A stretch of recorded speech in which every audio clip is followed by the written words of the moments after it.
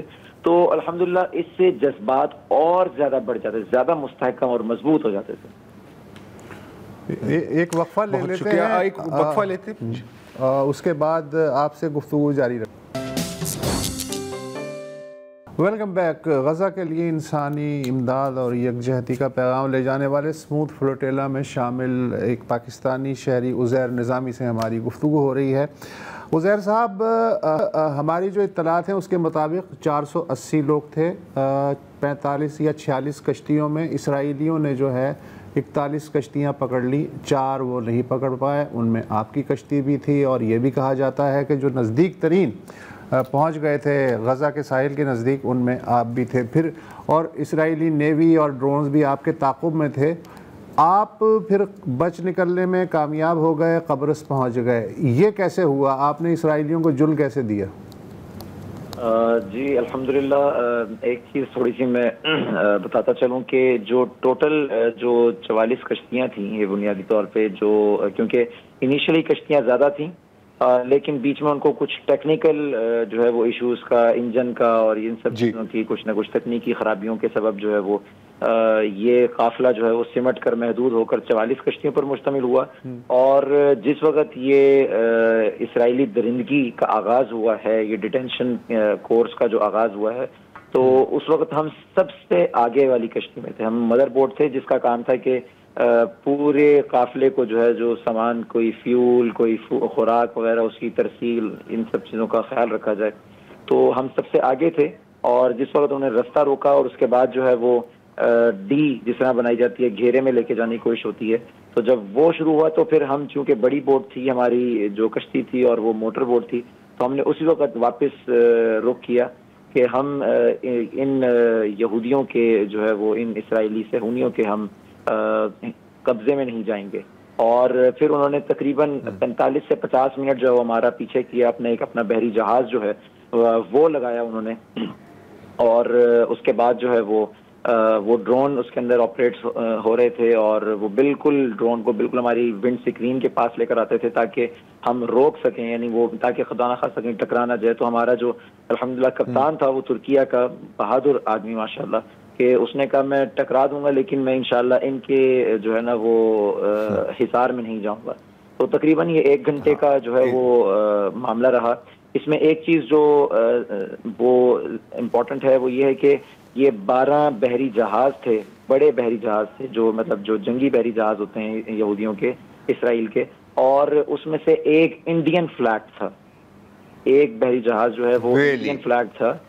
تو ہم نے دیکھا کہ مئی میں پاکستان کے اوپر جو ایک جنگ مسلط کرنے کی کوشش کی گئی، جس کا الحمدللہ ہم نے منہ توڑ جواب دیا، اس کے اندر اسرائیلی جو ڈرونز تھے وہ انڈین فورسز کی مدد کر رہے تھے. بالکل اسی طرح سے یہ ایک پرامن کوشش کو سبوتاج کرنے کے لیے، انسانیت کے لیے جو ایک کوشش کی جا رہی تھی.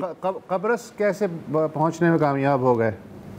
پھر تقریباً ہمارا 1 گھنٹہ چونکہ پیچھا کیا گیا، لیکن وہ چونکہ بڑے بحری جہاز سے مینوورنگ ذرا مشکل ہوتی ہے، تو ہم جو ہے وہ ذرا آسانی سے نکلنے میں الحمدللہ کامیاب ہو گئے. پھر ہمارا تقریباً یہ 24 گھنٹے کا سفر رہا جو ہم قبرص پہنچے پھر ہم انٹرنیشنل واٹرز کے ذریعے، اور پھر وہاں پہ ہم نے بھرپور کوشش کی کہ ہم جو ہے سب سے پہلے جو ڈیٹینشن ہو چکی ہے، جن لوگوں کو اغوا کیا جا چکا ہے، ان کے لیے ہم آن گراؤنڈ جو ہے وہ کاموں کا آغاز کر سکیں ان کی بازیابی کے لیے. تو گویا 44 میں سے 4 کشتیاں بچ نکلیں.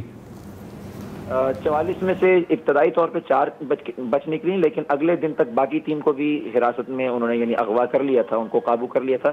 صرف ایک ہماری کشتی تھی الحمدللہ جو مکمل طور پہ محفوظ رہی. ٹھیک ہے، ٹھیک ہے. یار یہ آپ نے بڑی انٹرسٹنگ بات بتائی ہے عزیر صاحب کہ ایک وہ جو کشتی تھی اس پہ انڈین فلیگ تھا، اور بالکل بھارت اور اسرائیل کا جو گٹھ جوڑ ہے وہ تو ہم اس سے تو ہم اچھی طرح سے واقف ہیں.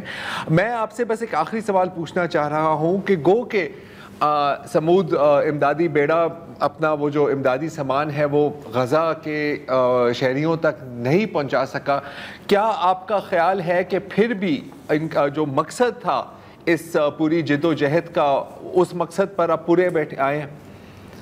جی الحمدللہ کہ ہم نے اپنے تمام تر مقاصد کو تقریباً ہم نے اچیو کیا. دیکھیں جو امدادی سامان تھا وہ ایک علامتی سامان تھا بہت, کیونکہ کشتیاں چھوٹی چھوٹی تھی تو اس میں اتنا سامان تو نہیں آ سکتا کہ وہ پورے غزہ کی جو ہے نا وہ حفاظت کر سکے یا ان کی ضروریات کو پورا کر.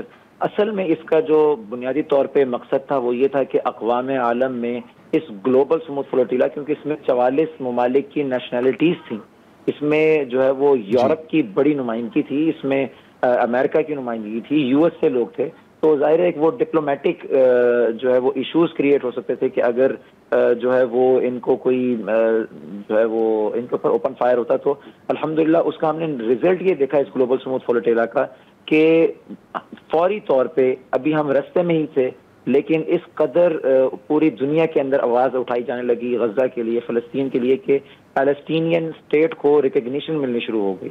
تو یہ ایک بہت بڑی کامیابی ہے, اور ہم عنقریب انشاءاللہ ہم عنقریب خاص طور پہ پاکستانی ہونے کے ناطے, مسلمان ہونے کے ناطے ہم یہ بلیو رکھتے ہیں, یقین رکھتے ہیں کہ عنقریب انشاءاللہ فلسطین مکمل کا مکمل آزاد ہوگا, اور ہم بیت المقدس الشریف کے اندر انشاءاللہ نماز جمعہ بھی ادا کریں گے. آزادی کے ساتھ ہر شخص کو آزادی ہوگی کہ وہ اپنی جو ہے وہ زندگی کو بھرپور طریقے سے گزار سکے. عزیر صاحب بہت شکریہ, آپ نے جو فرسٹ ہینڈ انفارمیشن دی ہیں کچھ تو ہمارے لیے بالکل ہی نئی ہیں, بہرحال بالکل دعائی کی جا سکتی ہے. فی الحال ایک وقفہ لے لیں.